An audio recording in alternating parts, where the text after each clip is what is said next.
Hello, Taurus, Sun, Moon, Rising, and Venus signs. Kamusta kayo? Sana po ay nasa mabuti kayong kalagayan. Welcome back po sa Star Tarot. At kung bago kayo dito, welcome din po kayo.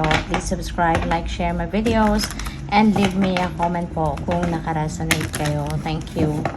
So, tignan natin. Paunang mensahe po ninyo. We have hostilities. Ayan. So, mag-iingat kayo, Taurus, sa mga kasamahan ninyo o pwedeng work situation ito. No? O pwedeng sa trabaho to na siguro, alam mo yun, may mga taong hindi nagugustuhan yung tagumpay mo, hindi sila natutuwa sa mga accomplishments mo, kasi out of inggit. No, maybe out of inggit at maybe they are jealous of you, no, kung ano man ang mga successes na natatamasan ninyo sa ngayon, ano, hindi kanila suportado diyan, no, yung mga taong ito. At ang ano pa rito, no, yung talagang may mga tao talagang ganito. Sa harap mo, sa harap mo, maganda silang makipag-usap sa'yo. Para kung titignan mo, okay kayo. Kung titignan mo, parang very loyal sa'yo, very sincere sa'yo. Na, alam mo yun, yung parang nakikipagkaibigan, yung ganon. Pero, mag-iingat ka kasi pagtalikod mo, no, baka doon ginagawan ka ng kwento, ginagamit yung mga nasabi mo sa kanila, mga nakwento mo, kung ano man ang mga na-share mo sa kanila, no? Maaaring ginagamit nila yon against you, no? They are using your words against you. So, pwedeng may ganon, no?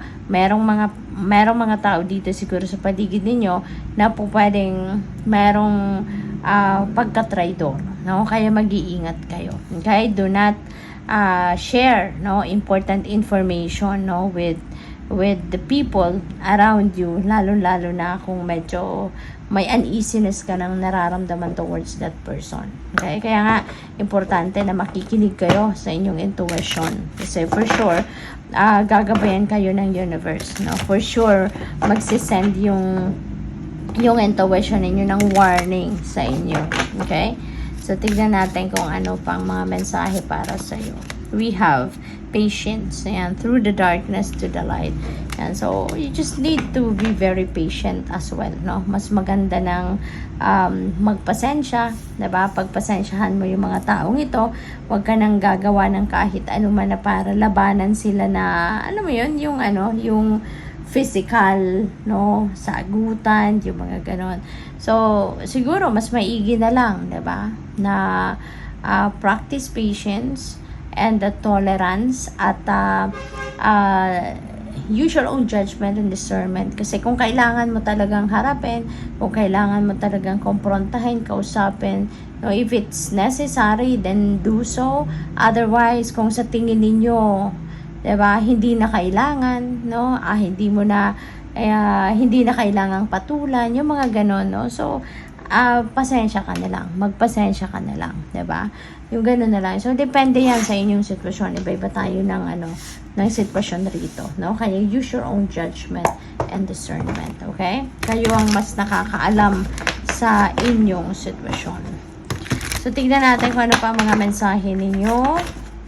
And by the way, maraming salamat for subscribing. And if you haven't subscribed yet, subscribe na po kayo. Thank you.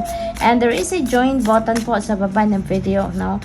Yun lang po, i-click ninyo kung gusto nyo pong mag-member, no, sa ating channel. Thank you. We have the full energy. Yan, this is a new beginning energy. So, meron kayong bagong sisimulang ganap sa buhay.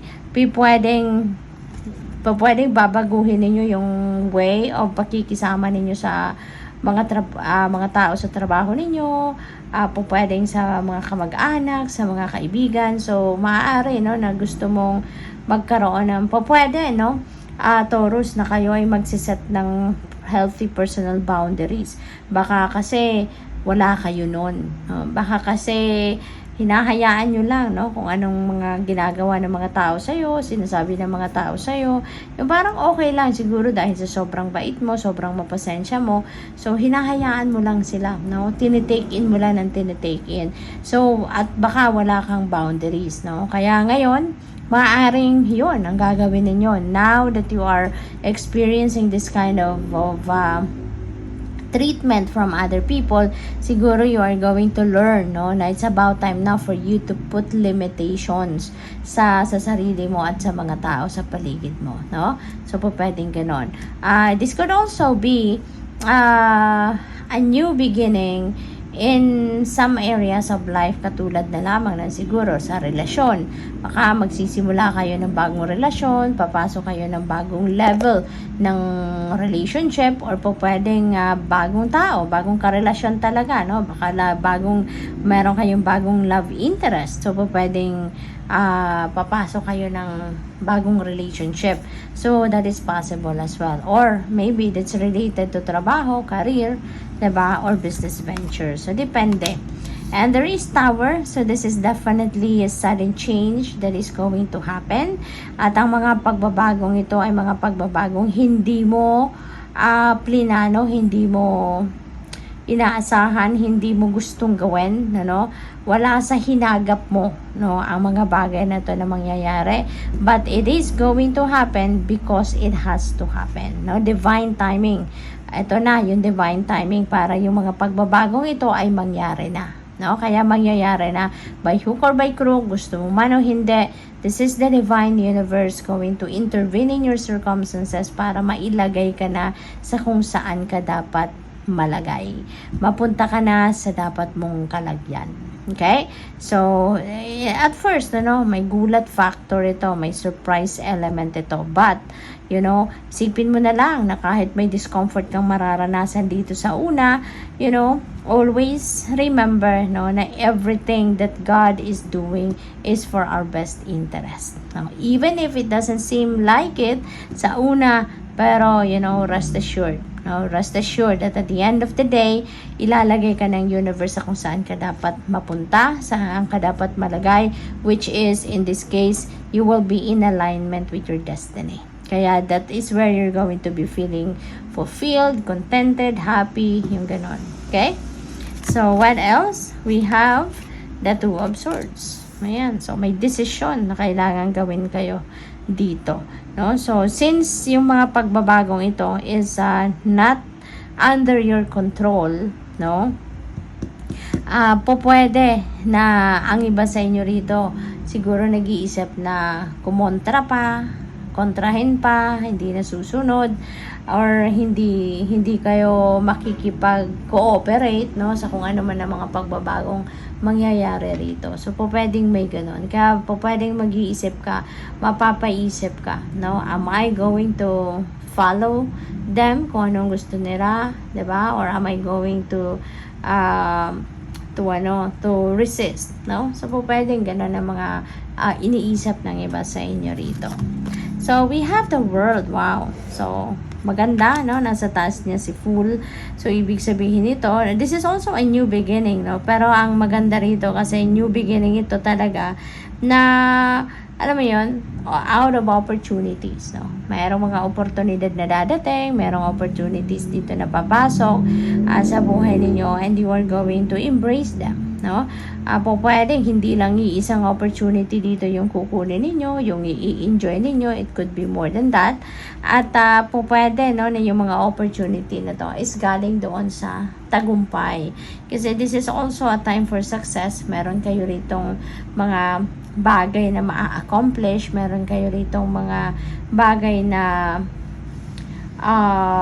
ma-achieve, ano ito yung parang graduate na kayo doon sa kung ano man ang bagay na long term ninyong ginawa, 'di ba? At ayan, no? So yung tagumpay na to is going to open up new doors para sa iyo. Kasi 'di ba, pag merong nagtatapos, merong magsisimula. So meron kayong tatapusin na dito mga trabaho, pag-aaral, mga ganon. And for sure, no, there are new opportunities coming your way. Yun ang sisimula naman ninyo. Okay? We have 3 of Pentacles. And sa mga gagawin ninyo yan, hindi kayo mag-iisa. You are getting support. Merong mga makakatulong kayo. Meron mga dadating at pwedeng merong mag-o-offer sa iyo ng tulong. Pwedeng merong makikipag-collaborate sa inyo. Kung negosyo to, pwedeng makikipag-sosyo sa inyo. So, baka may mga offers kayong matatanggap na mga ganon. Kaya, good luck sa iyo.